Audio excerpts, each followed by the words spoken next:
Right before she died of a drug overdose, I had no idea she was taking drugs. It gets you addicted. I mean, I started out like any drug, just doing it once a week. Then it became twice a week. Then it became almost every night, smoking a little bit. Then it became waking up with it, doing it all day long. I didn't get to see my daughter, but her dad did. He was a heroin addict. He, had struggled with heroin for a long time, but he had been clean for a year.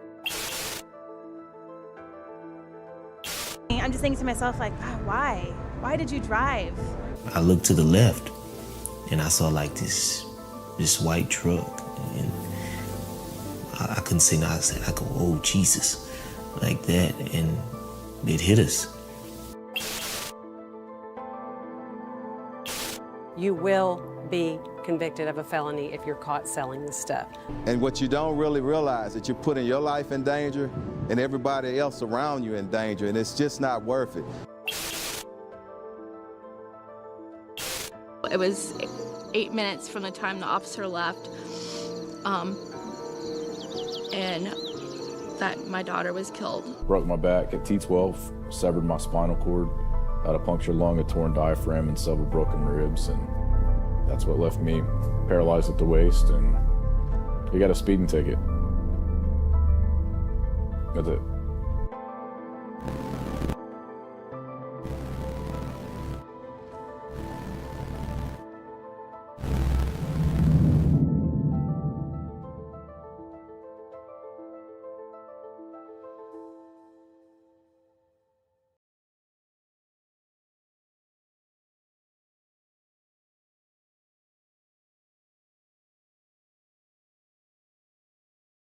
Welcome, folks. Thank you for joining us. I see we have a growing crowd here, and I wanted to start off by pointing out that we had a recovery story premiere tonight, and the reason why is because this is a special day for Brenda Miller, who's in our chat right now, and it is her 1 year anniversary of being clean from fentanyl. And so it just seemed like a perfect time to have a recovery story as a premiere. So here we are. So yeah, thank you everyone for joining us. So how about the story? What you guys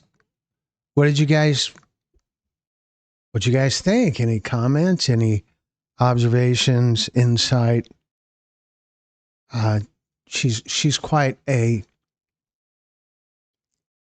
she's tough, and so she'll take jokes too, I'm sure. Allie, welcome. Glad you're here. Shaky Beans, thank you for your story. Addiction is a monster. It sneaks up or sometimes full out attacks everyone. Congratulations, Brenda, says Karma. And Allie, hello, Kimberly. Kimberly, welcome. Way to go, Brenda.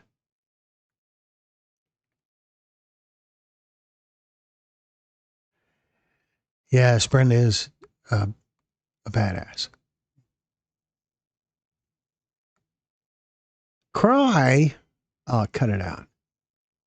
Oh, come on. What a perfect day to have a story about recovery.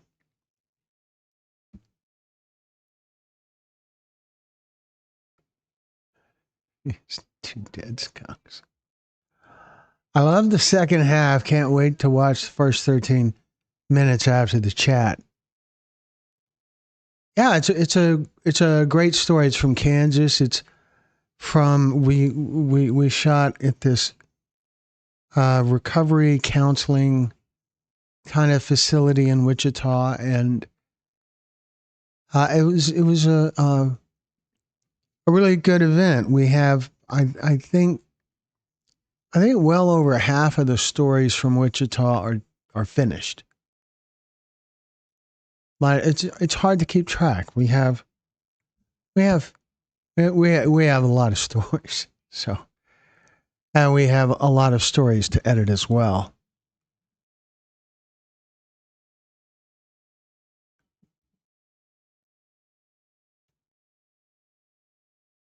Glenn, God said your blessing to Brenda.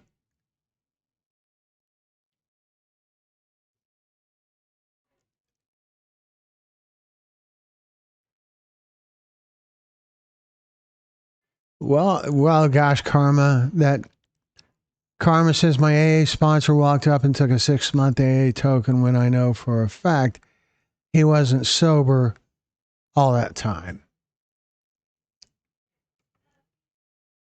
Happens, I suppose. You have to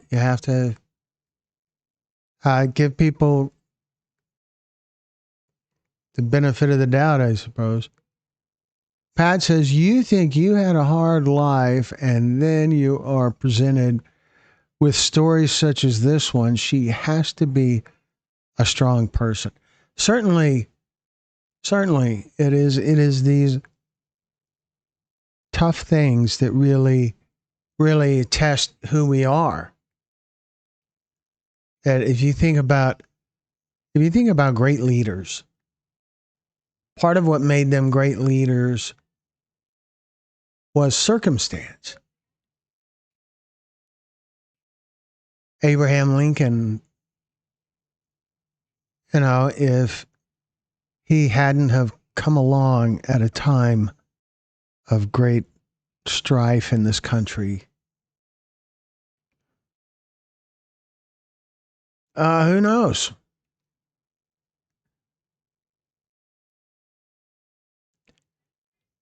Shaky. When I went to my first meeting last year, I said, I am B and I am on day 16 clean after a 5-year fentanyl run.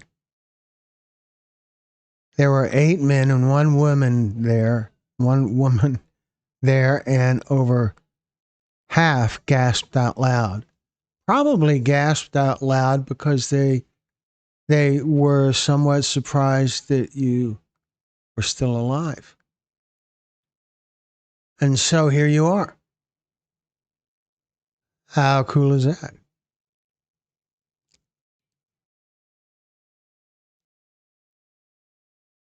Five years.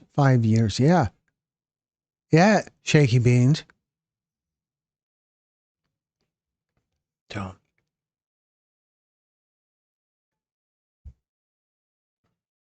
So I have to tell you, this is it's a smoothie kind of thing.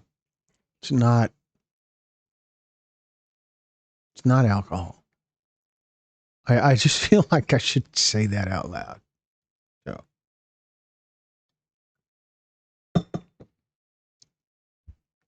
Kind of melting. Coolio. Yes. So we are going to be on the road again next week, and there won't be any lives. This is likely our last live for a little over a week, probably until a week from Monday. So I want to let you guys know that. And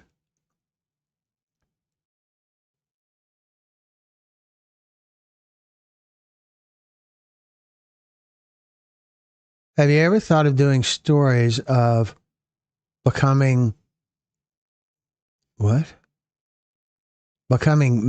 out of... Yeah, I have shot in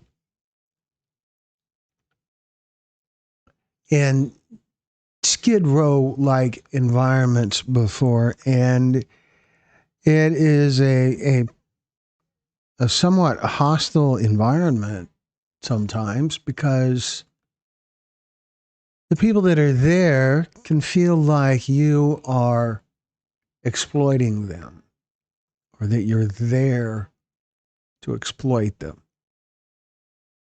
And so we have a documentary on our channel called The Last High. And that's a documentary about synthetic cannabinoids that we made in 2016, 2017, somewhere around there. And we shot in a place in downtown Houston that is heavily populated with the homeless community, and there was a lot of synthetic cannabinoids in use there. And so we interviewed some, but the big benefit to me was that that's a project that we made with a team of teenagers, high school age kids and college age kids who were working as our crew. And I feel like there was a kind of innocence for our purpose when we were there with this crew that involves, I want to say we had 6 or 7 under 20-year-old teenagers. Well, I guess that's redundant, isn't it? 6 or 7, and everyone was very respectful, very kind.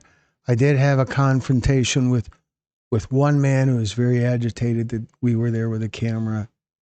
And I talked to him for a little while, explained to him what we were doing, and he didn't quite embrace what we were doing, but he became kind of okay with it. He walked away without being hostile.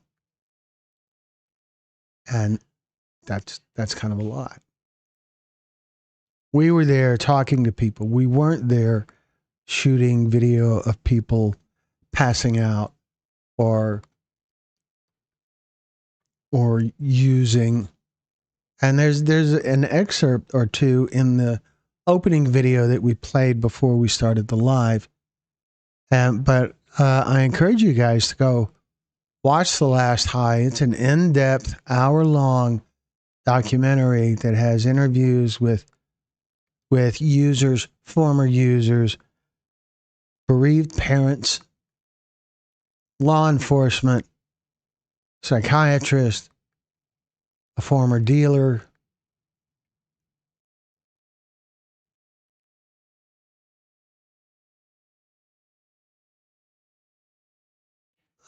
physician. It's a pretty in-depth thing. I should probably get you guys a link to it, and I can do that. It won't take long at all.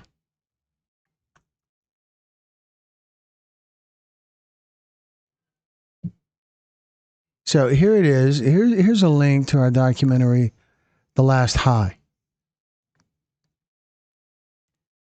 And in fact, it also has a Facebook page. So there's the link, and don't leave us to go watch it right now, but sometime.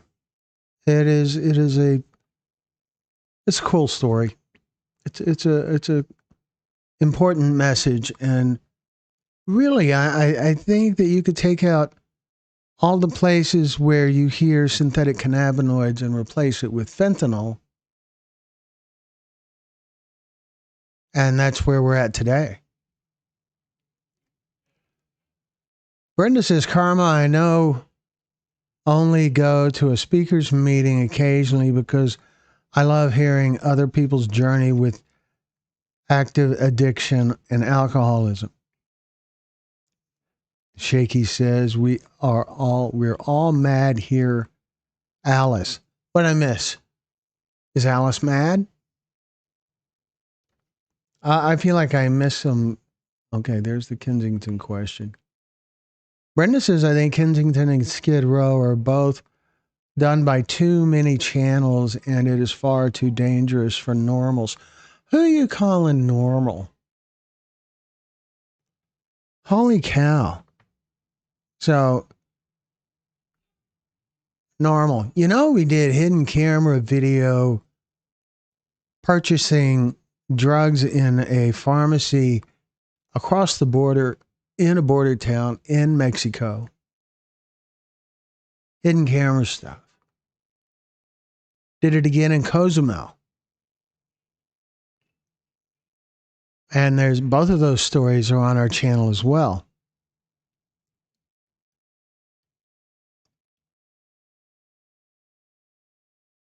Normals. Holy cow.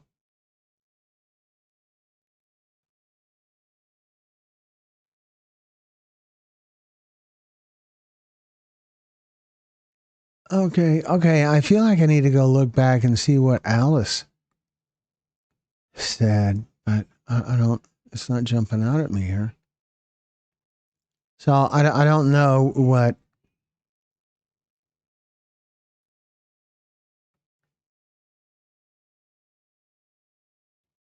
I don't know. Normal and square kind of seem synonymous. So, anyway.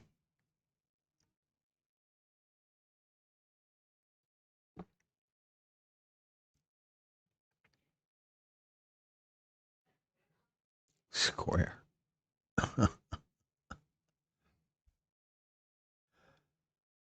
Ah, you guys.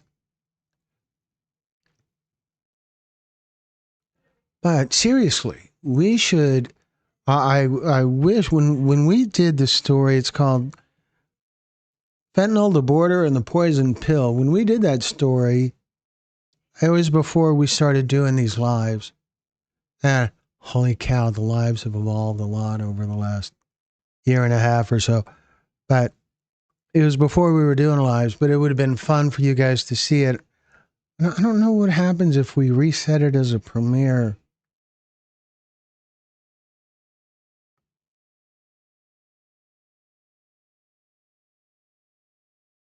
What am I missing about Alice? Guys, you got to help me because I don't know. I don't know what. I don't see a. I don't see an Alice in the names that I'm scrolling through here. I see Allie. Allie Snide. Okay, so my response to Brenda was laugh out loud. We're all normal. We are all mad here, Alice. That's old news. Okay, fine. Fine. Shaky. That's fine. So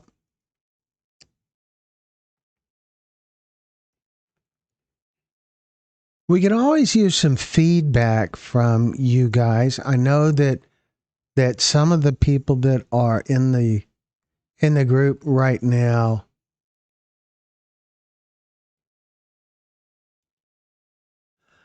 well, you go for it, Brenda. Just let it go. Just let it go. I find it kind of a kick to be in a spot where I'm having to scramble too, because it's awesome to see the level of interaction that happens in the audience, like all the time. You guys, a lot of you guys know each other, but you only know each other here. And so that's an awesome thing. It's old news. I was gonna mention somebody a commenter mentioned that the way that we double post all the fentanyl stories so that members have a version they can watch without commercials, that they haven't seen anyone else do that. And it seems to be working for us. Glenn, we don't mean to be like unruly kindergartners. You know what, Brenda? I think sometimes you do. I think sometimes it is just entertaining yourself by creating that awesome environment.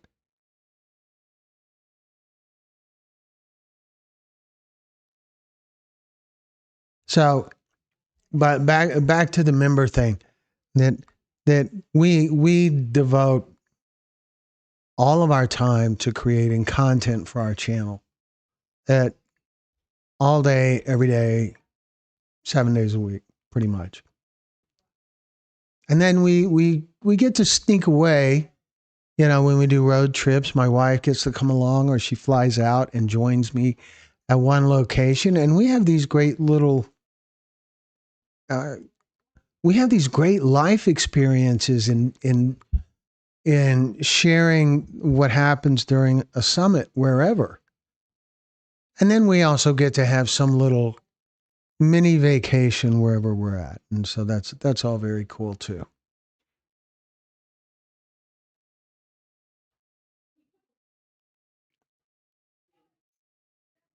But our content,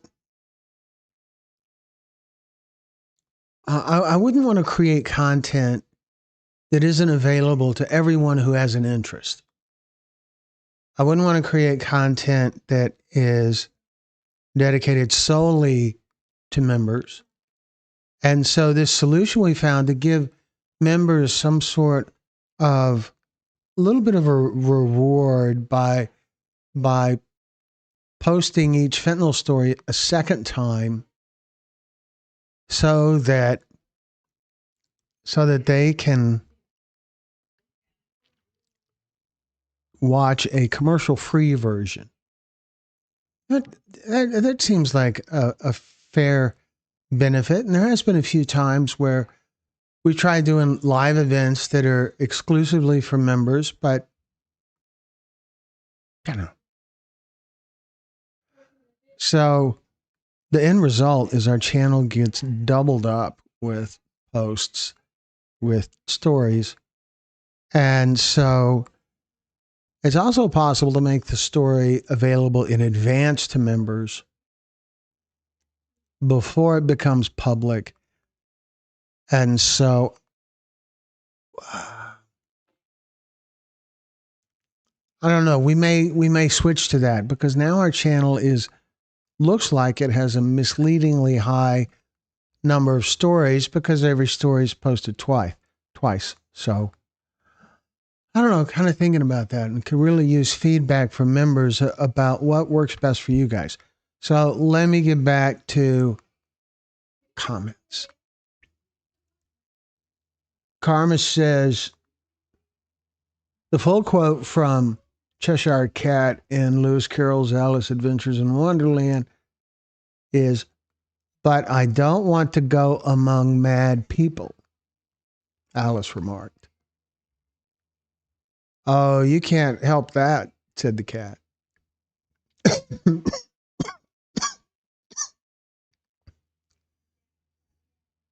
Well, that kind of snuck up on me there.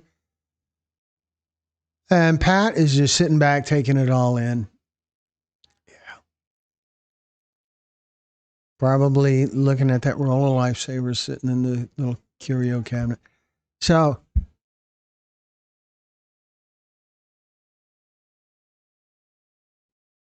I do not mean unruly, but the rest of the chat is innocent. Who's innocent? There's a reason in court they say not guilty as opposed to innocent. Shaky Beans, imagine making these connections. I imagine making these connections are the best part. Yeah, they're pretty spectacular. That all of the connections that I've made in the course of creating this series, and all of the series really is just tons of remarkable people. Tons.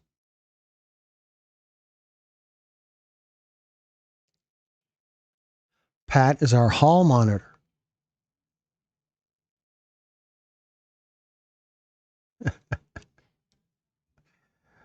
Pat, you have some kind of hall monitor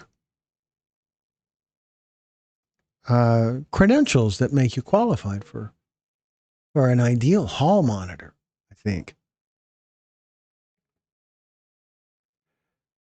So what I was saying about membership is if there are people out there who are members and have some idea of another way we could do that, because I would like to not have every story up there twice, because I think it's confusing to a lot of other viewers, to viewers that aren't members, to viewers who just drift into the channel because they did a search for addiction recovery or fentanyl or human trafficking or domestic violence or whatever.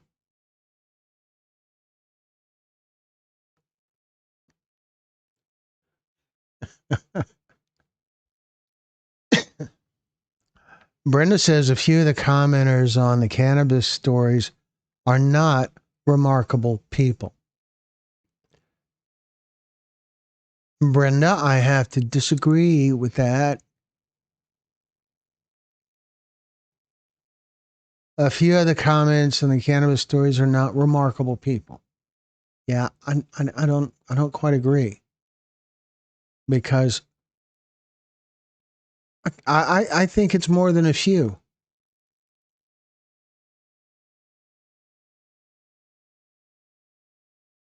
Pat says I don't want to be hall monitor. I want to be teacher's pet. I think they're kind of connected, you know. Karma, thank you so much. That you know that I want to praise Karma doing this without sounding like I'm saying, "Come on, folks, give us money," because I'm not. It is so cool. This kind of I don't know, heartwarming kind of feeling I get when I see that kind of thing happen. And so I'm not saying anyone needs to. It just does this cool thing in my heart.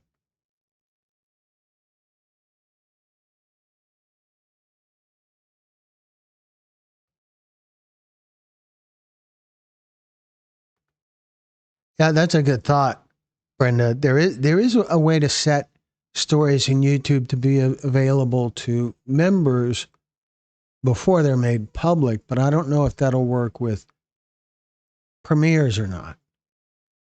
And so, and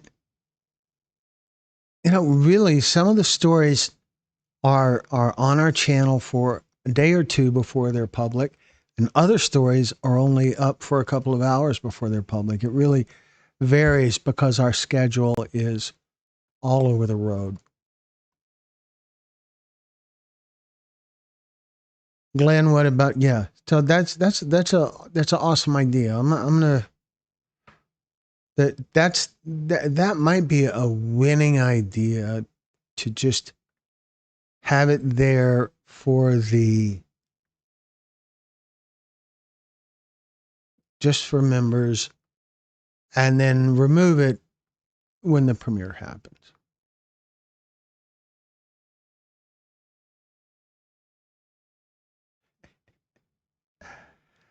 Yeah, Brenda's awesome. So, Brenda, how are you feeling? A year, a whole year. And tomorrow, you can say you're in your second year. And, you know, use that sparingly, because it has to last you for a year. So, you know,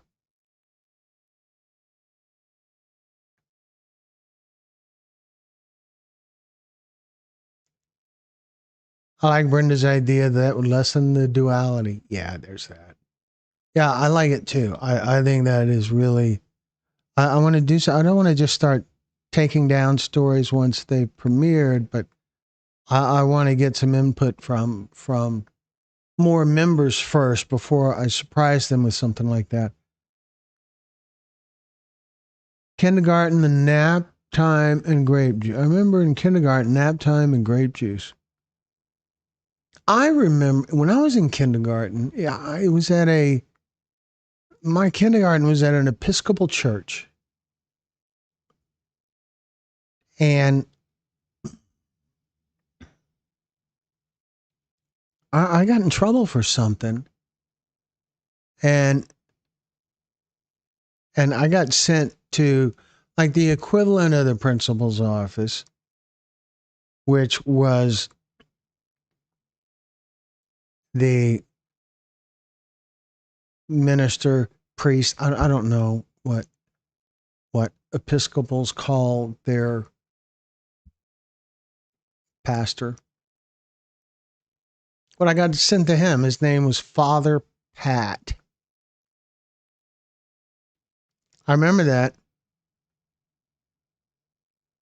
White-haired guy, kind of a beard. No way to confuse him with Santa Claus, though. He was not jolly at all. So I remember that.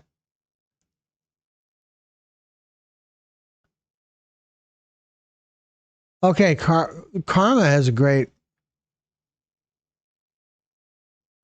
comment for a great question for Brenda. Brenda, what is the most powerful thing you have learned about yourself or life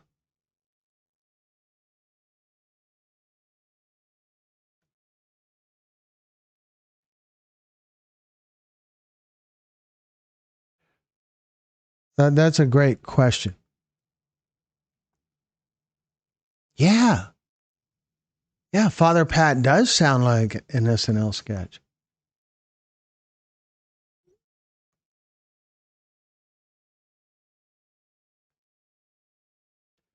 And so, okay, so I'm talking to one of our editors right now. Great guy, very talented. There's a small chance he's watching.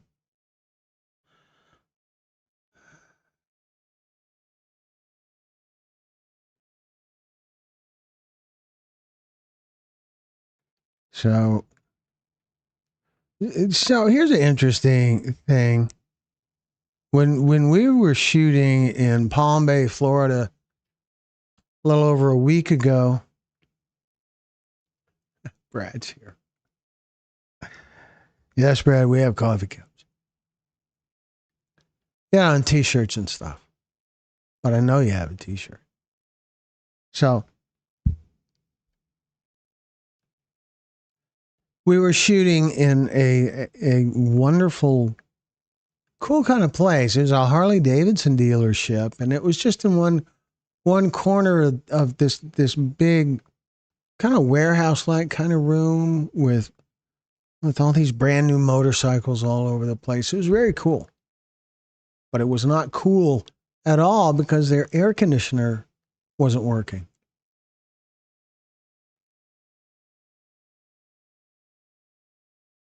So that seemed to have an interesting effect on the storytellers because I think they got through their story quicker because they were uncomfortable. I think.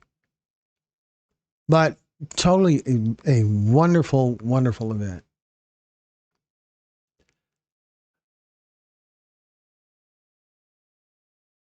Brenda says, Brad, thank you. I am so grateful to be here with all of you tonight. In kindergarten, I wet the sleeping mat and got in trouble for pushing a little kid down the slide after he pushed me away at the bottom of the stairs. No manners, I swear. Well, gosh, Karma, it sounds like the little kid had it coming, right?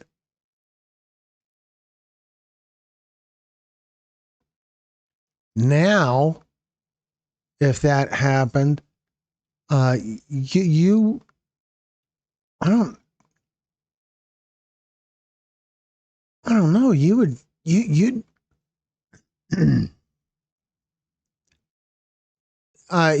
would get some sort of extra training in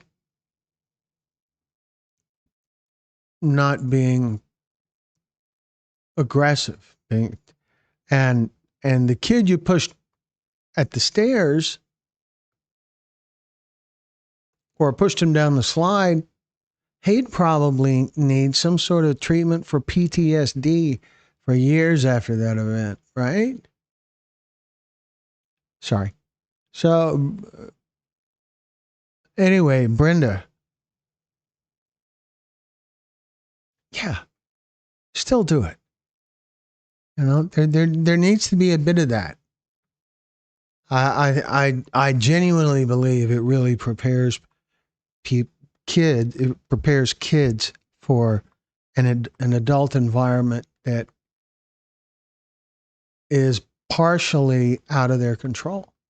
And so it's all about how they learn to deal with it, to deal with those things that are out of their control.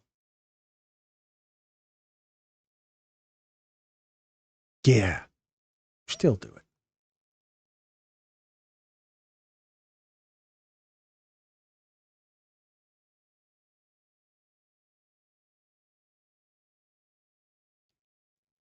But so back to Brenda. What about some of the things that you've learned just in this last year? What have you learned about you?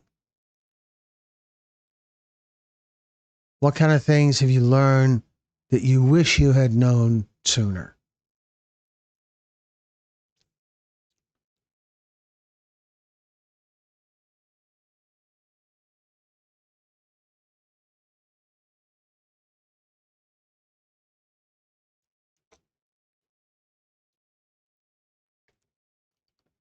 Karma asks Brenda, what was your support network? The way I've heard Brenda describe it before is it was kind of a cold turkey thing. Karma, it grew over the year. The first 16 days, my support was God and my husband. Over the months, I added in family members, my pastor. I haven't been to church in 10 years. And at some point, Brenda added us, I think, too, as in all of us here in the chat.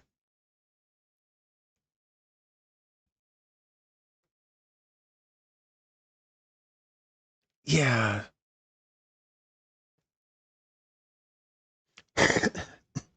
So here's something that stands out to me that, yeah, gratitude and praise to your husband. On the other hand, that is part of a partner's role.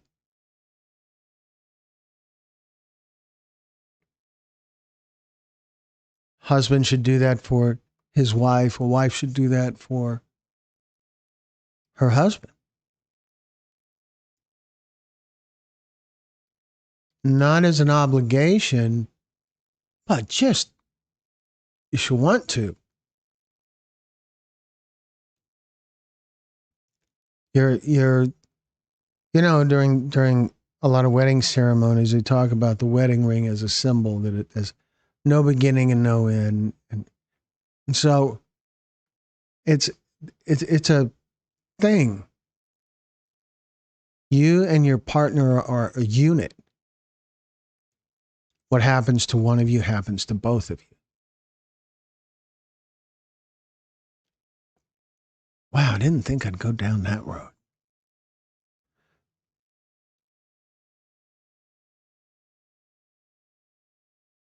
Kimberly asks, Brenda, are you scared of your recovery? Now, that's a really good question. There is a fear, I am sure. There's a fear of recovery and a fear of failing. that until you cross the line, quit and get on that pathway, on that recovery road,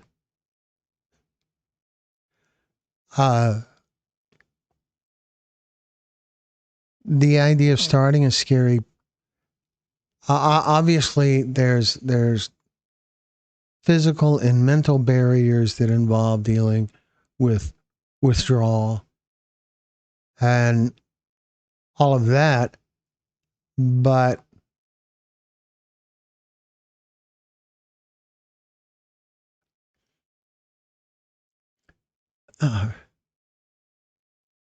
I think there is just this.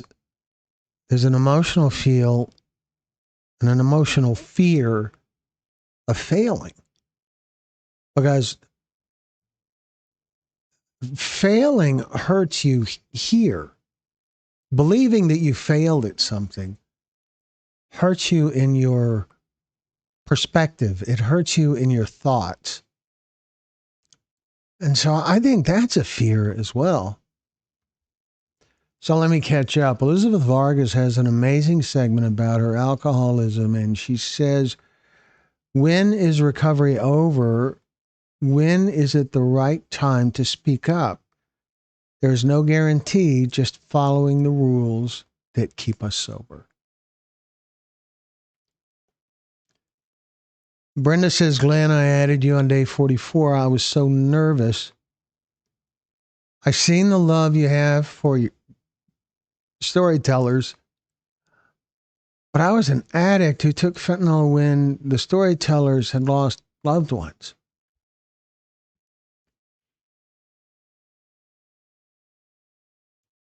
So,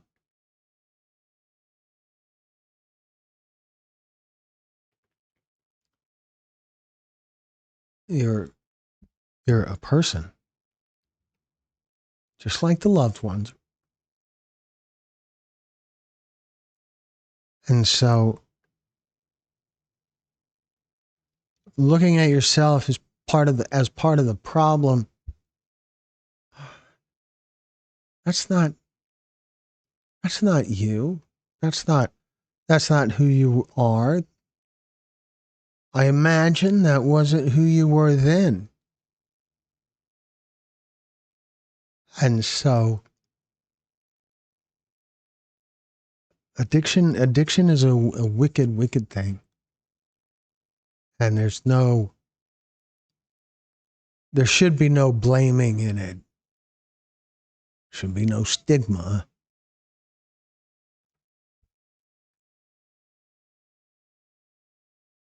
I'm so glad you joined us.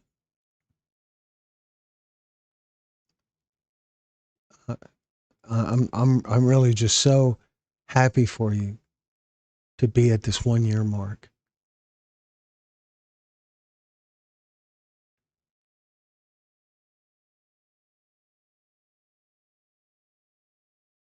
There is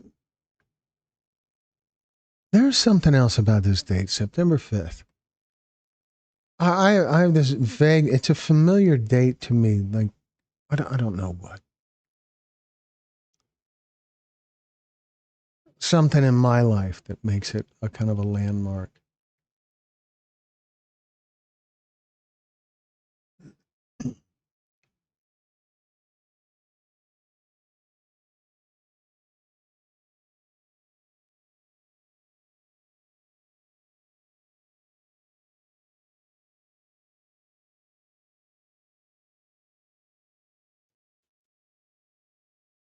Brenda, I know how you feel. I picture myself as Helen Baylor, the gospel singer. Oh, that's cool. I don't actually know who she is, but I believe you, and that sounds like a way cool thing. Brenda says, Kimberly, yes, I can talk about all of my experiences, the ugly, the crimes, the lying, stealing, cheating, because I don't know which part will help the person I'm speaking with. Probably all of them. Everybody grows when someone shares a story, especially when someone shares a personal story. Everybody they share it with and the person sharing all grow. Everybody grows.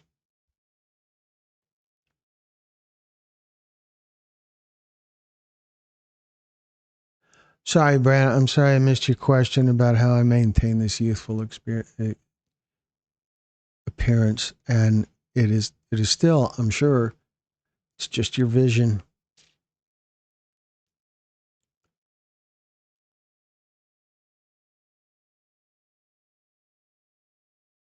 Karma, I only call myself an addict, junkie, etc. Others, the worst I will say is user. So that's a good question. That thing about what I have found is that people that are in recovery or people who want to be in recovery, they're totally fine with words like addict, even junkie, alcoholic, as opposed to alcohol use disorder or it's not really about the substance. One of the things that I learned in the course of doing the documentary we were talking about earlier about synthetic cannabinoids, we interviewed several people who were very happy with the results from synthetic cannabinoids, from K2, spice, that stuff. They were very happy with the results from it because it helped them stop drinking alcohol.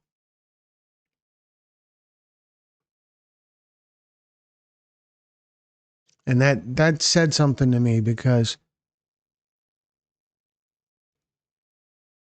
if you can just replace a substance you're addicted to with another substance, and that tells me that the addiction isn't really about whatever the substance is. Doesn't matter if it's narcotics or alcohol or whatever. Like it's not the substance.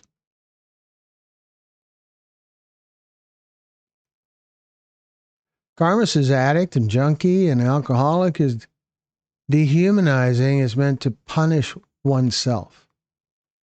Yeah, I would get that if that was the normal broad term that's used by society, but that is less and less the case. But I have talked to a lot of people in recovery, and they tend to not find it objectionable. They find it an easier term. But that's just been my experience. I've talked to a couple of hundred people in recovery, I suppose. That's probably a reasonable guess. And so that's my perception based on just the ones that I talked to.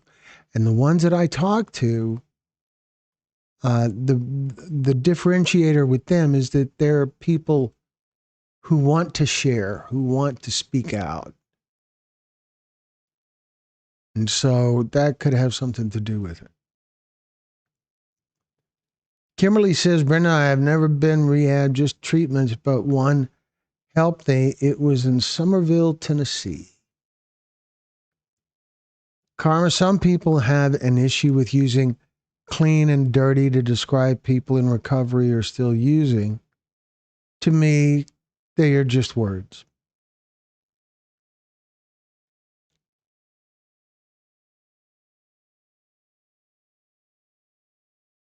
Karma says it's easier to say I was sexually abused as a child or childhood trauma or whatever. That's for sure. Brenda, I am not guilty about my former addiction. I didn't like who I was. Viola, glad you're here. I don't know if I don't know if you've made any other comments. I think I've missed some. I get rambling, get off on a tangent, and I think some comments get by me. So, Viola, I'm good, Brenda. I'm going through some gastrointestinal problems. All good now, as far as I know.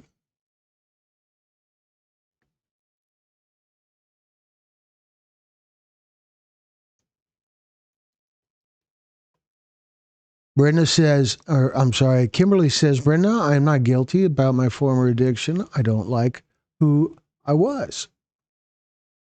I think not liking who you are is a frequent motivator that puts people on that pathway to recovery.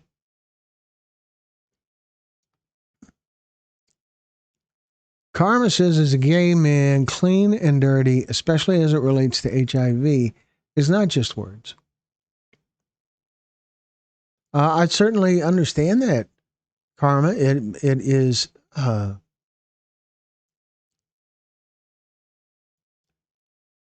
your word choice should be considerate of the people you're communicating with, for sure.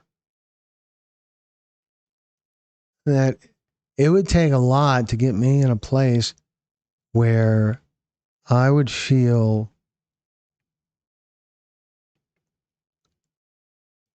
where I would feel like it's appropriate for me to use a word like addict or junkie or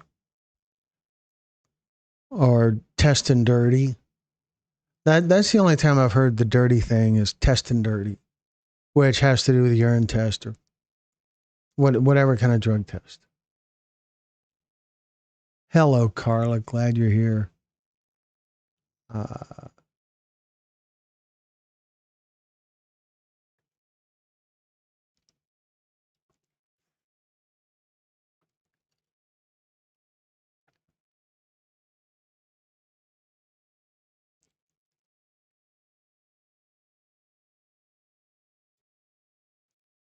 I think it'll be fine. The big challenge is recognizing what terms might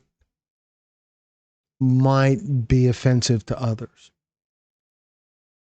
And even then, there are some others that are hypercritical and I feel like may not merit that much consideration because their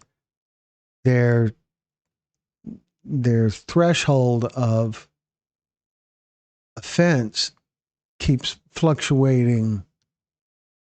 It's weird. Carla, I can tell you what knowing you and Brad were just a short drive away if I ever needed you to. I can't tell you how much it meant to me over the past year. So you guys are you're really making me want to get back to Oklahoma City for something.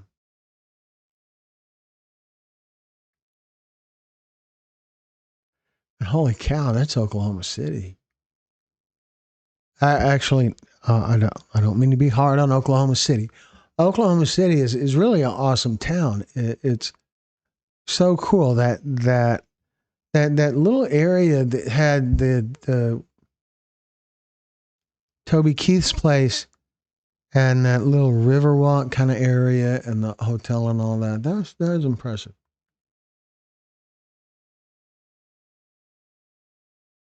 Viola says, I still call myself a recovering junkie. I choose the harsh words to remind me of where I was. Harsh words exist because they have a role. Certainly doesn't mean they can't be overused or used inappropriately. But that word, inappropriate, that's a weird word. Karma says, I'm in Orange County, California, but we'll be moving back to Phoenix, Arizona in December. There is I feel like there's a reason we are likely to be going back to Phoenix sometime before the end of the year. It's in our calendar, but I don't know if what kind of plans are going on with it.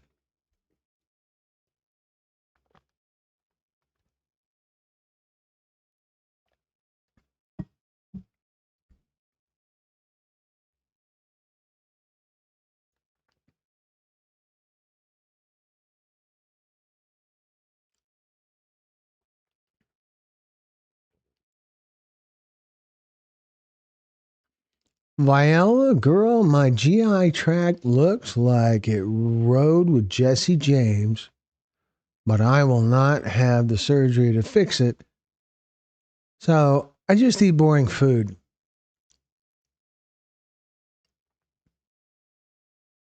You know, food can be an addiction too. Eating. There's benefits to eating boring food.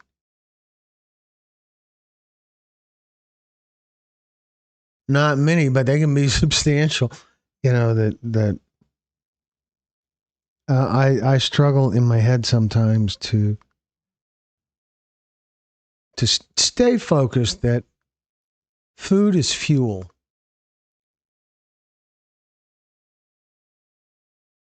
Garma says a maintenance man found me asleep in my office last night, and I lied to my district manager and told him I was taking a nap at 5:15 a.m.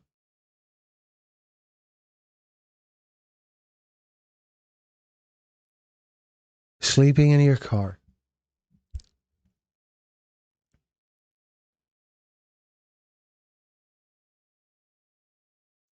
Oh, karma. I don't know what to say to that. Sleeping in your car is got to be a challenge.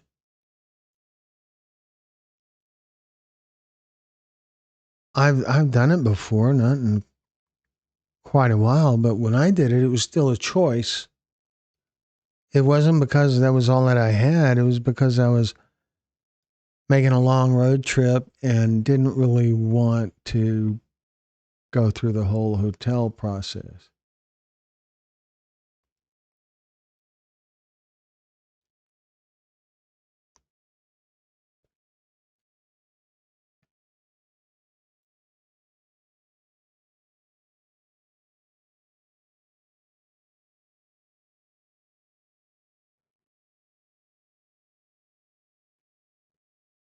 So we earlier tonight we touched on comments with the series of cannabis stories, and it's kind of fascinating to me because the comments in the cannabis series are quite a bit different from the other series, from the fentanyl series or the recovery series or the human trafficking or domestic violence series. The comments in the cannabis stories, there's a lot of comments from people that are defending cannabis, even at the expense of insulting the storyteller.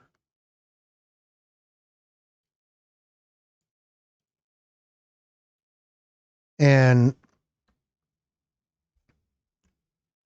you know, like with fentanyl, there is no pro fentanyl argument out there, at least no pro illicit fentanyl argument out there. But with cannabis, that is substantially different. But there's some things that I've noticed about people who defend cannabis in comments. A lot of the comments are what's called in the debate world deflection, bringing up something else as a deflection from addressing the topic directly. And usually the deflection is basically a comment that says something along the lines of, oh yeah, but what about alcohol?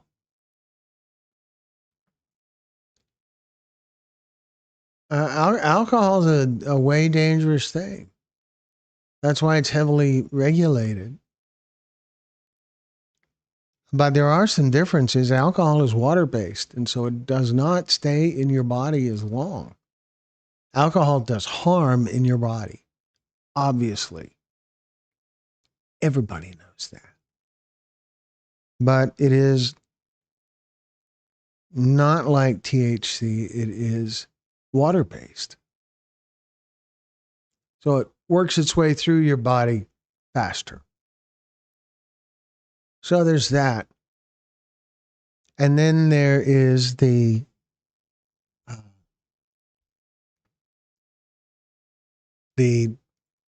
dosage, you could call it, I suppose, that a shot glass, what is that, 1 ounce, 2 ounces? Whatever it is, that's standard serving. Doesn't matter whether it's tequila or bourbon or gin, vodka, rum, whatever. A shot glass is a shot glass. It's the same serving of alcohol regardless. THC, on the other hand, not so much.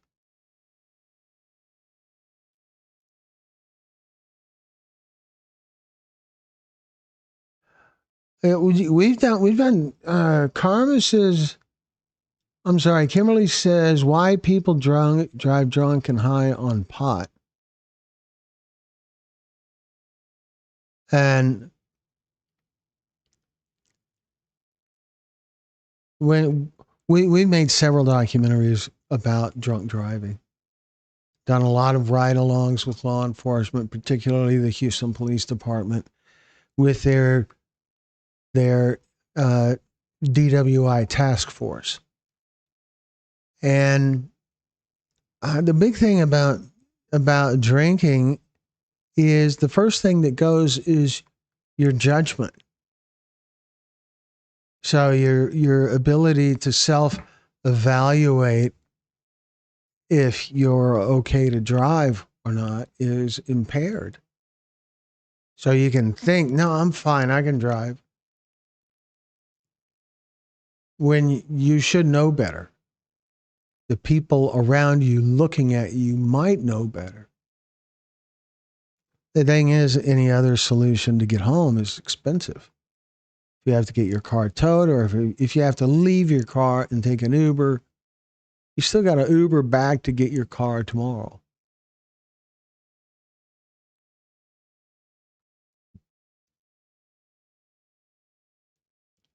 Brenda's asking, Karma, what courses did you teach in college? Where were you a professor? That's good questions. So you just dig right in there, get in other people's business, and because that's how it works here. That's how it works here.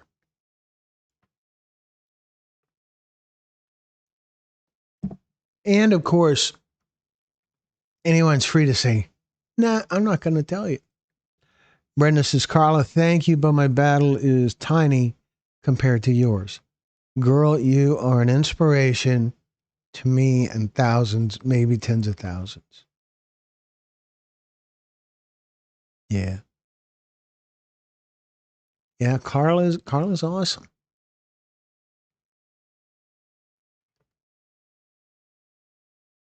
And she does. She inspires a lot of people without recognizing it at all.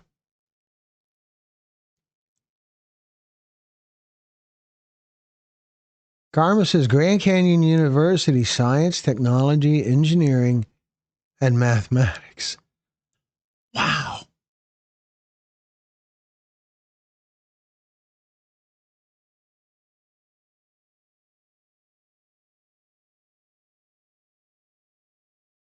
Exercise science, physical therapists, nurses, wellness coaches, etc.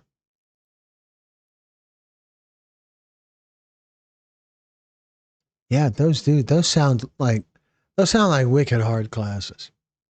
I would project that my grade in classes like that would be a W.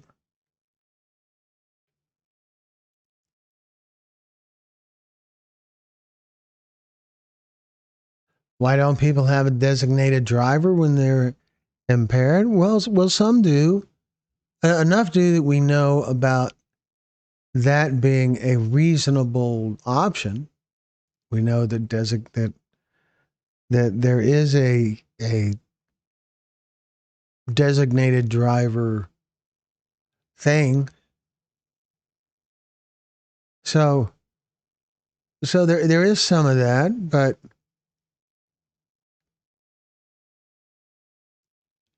now I feel like the easier solution is the ride stuff like Uber and Lyft. Uber there and Uber back.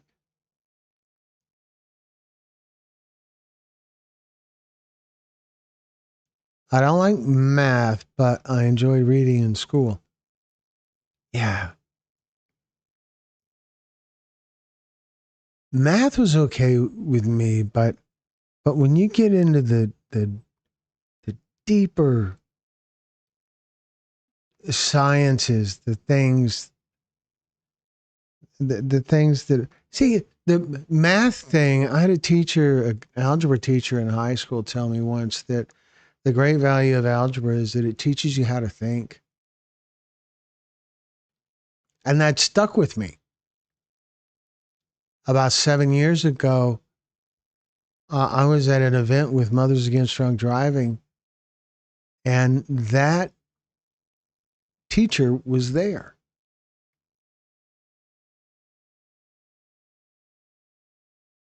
You know, I hadn't seen him in over 30 years, but he was there because he has a son who is in the honor guard with the state troopers, who was part of the honor guard doing the flag presentation during the ceremony before the beginning of the event. So anyway, he was there, and I was there taking pictures for Mad. And it took me a long minute to figure out who he was. And so when I finally did, I asked him, so were you a teacher at Adobe High School? And he said he was, and told him I was in his class, and he asked me, well, how did you do in class? And I said, I think I failed. But I told him that quote that I remembered from class from, 35 years ago. And you could just tell that really made his day. That I was able to quote something he said in class all those years ago. That was an unexpected, very cool moment. Okay, I am behind on these big giant comments you guys are making. This is awesome.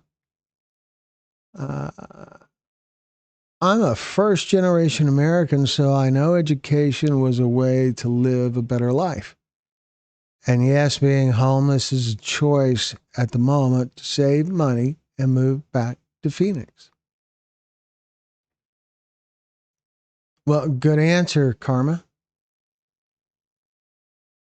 Brenda has a question. I have extreme fatigue because I am in early recovery.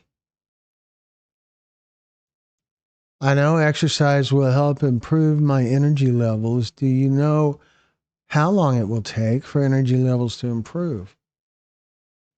So I can answer that with an opinion that's not qualified or anything, but I think the key thing to making exercise improve your energy levels is figuring out some kind of exercise that you consider a genuine good time. So it has entertainment value while it's helping you become more healthy. Karma says 6 months of resistance training, which is weight, right? 20 to 40 minutes cardio 2 to 3 times a week, and yoga once a week. Yoga, there you go. It'll take 1 to 2 years, depending on how heavy your drug use was. Your hormones need to stabilize and reset. Diet can have an impact on that also, I'm sure. That makes sense. If you have a diet that is high in nutritional value, high in the kind of material that your body needs, that's important.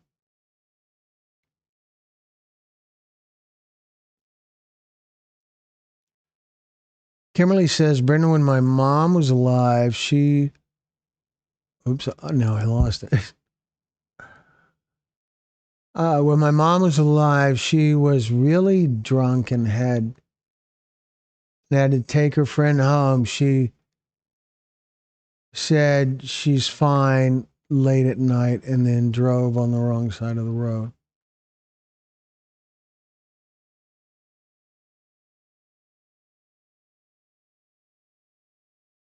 Yeah, we've heard a lot of stories like that. Viola says, Brenda, just take some short walks whenever you think about it. Not really necessary to have a set schedule, just whenever it's convenient. That's a good one too. I think it's got to be something that you get a reward out of. I was a runner for a long time. Rarely, if ever, do it anymore. But when I was running, as crazy boring as that sounds, it was cool to me because I was seeing regular improvements in my time in a mile. Like I could run hard for a mile and get my time. My time was down to just under 4.5 minutes. And at the time, that didn't seem like that big of a deal. I didn't Google it or anything, but evidently it kind of was. So Kimberly says, I enjoy listening to gospel music. Yeah, some gospel music can be very powerful. Karma says, weight training stimulates the sympathetic system to lean tissue aggregation. Okay.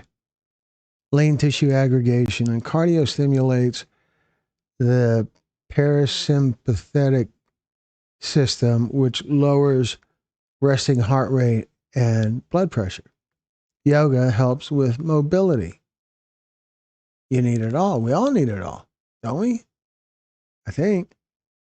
Yeah, start with walking, but you need to add more to offset diminishing returns. Walking is not enough, says Karma. And Brenda says, I know all about cardio and resistance because I did both back in my 30s, but I know nothing about yoga, so I'll have to learn.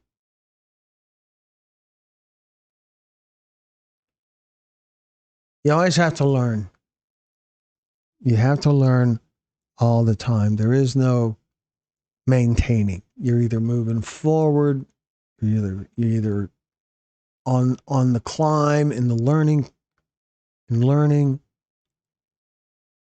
or you're taking a dive. Violis is right, Glenn. Releases those happy endorphins. Yeah, having that, it's got to be the reward. There has to be a reward other than feeling sore and needing a shower.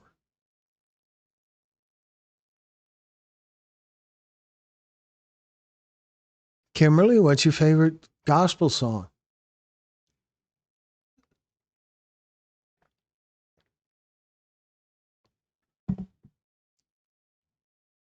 The thing I found about gospel music compared to more, I don't even know what you call it, contemporary Christian music, is that gospel music is richer, more thought out,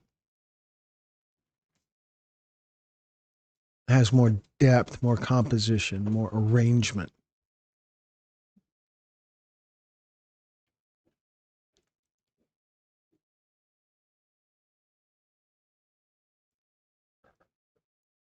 Kimberly says, I've tried cardio. It was hard. Yeah. Yeah, it is. And that's because it's doing something. If you want to look like Glenn, you need to do all three. Yeah, you're just seeing chest up here. You don't know.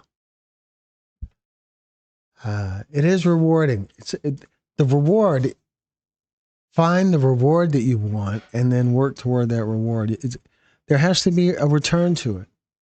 I tried doing stationary bicycles before. That is just boring.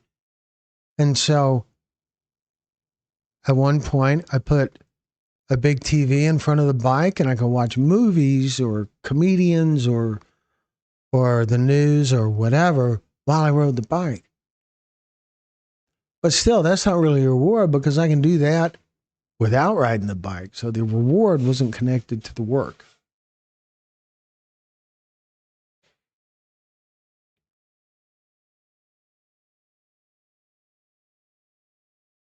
Anyway, folks, we've been here for an hour and 17 minutes, and I think it's probably time to start thinking about wrapping it up. Karma says, Tammy Faye, don't give up. You're on the brink of a miracle. I feel like you should go through your whole life feeling like you're on the brink of a miracle. That there's something just ahead that's going to be awesome. Regardless of where you're at, there's something just ahead.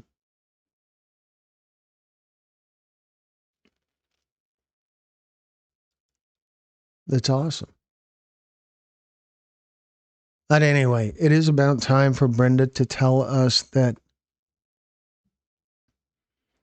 what you take for granted, someone else is praying for.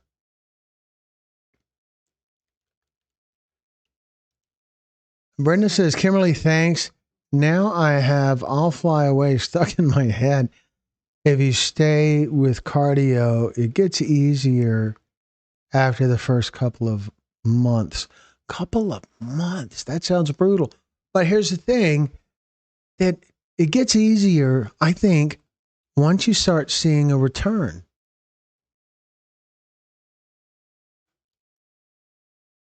When you go to tie your shoes and you realize, oh wait, I finished tying my shoes and I'm not out of breath.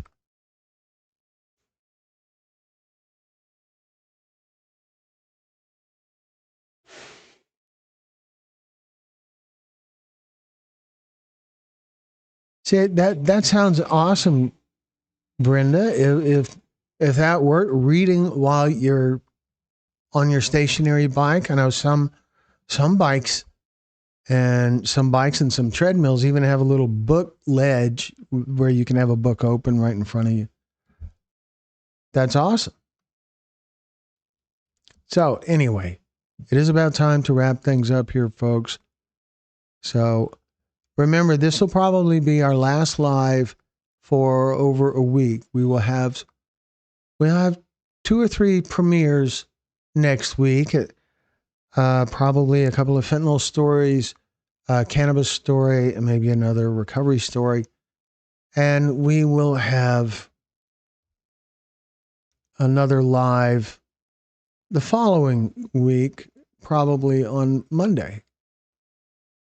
But this is going to be the last one for a little over a week.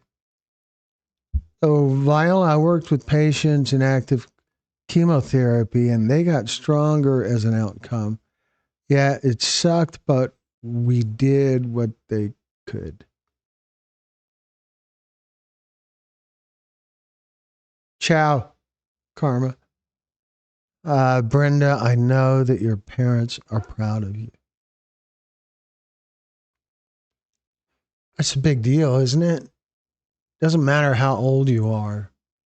Feeling like your parents are proud of you is still a big deal. All right, folks. So it is time to wrap it up. I know the chat runs in another couple of minutes after we sign off, but very grateful for you guys being here, and hope to see you soon. I always like to remind you that you can always reach out to us for anything. So here's our contact information. My email address is info@texas-pictures.com. You can find me on Facebook under my name, Glenn Muse. And you can find our Texas Pictures Facebook page as well. If you want to join our private Facebook group for storytellers, for those who have shared stories and those who wish to share their story, you can do that through Facebook. It's private, so you can't search for it.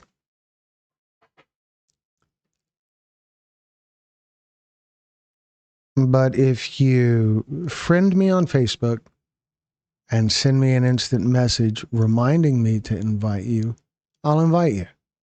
You can also learn more about us on our website, texas-pictures.com. You can find out how to share your story, find out about our merchandise store that Brad and Carla are both so wonderfully fond of.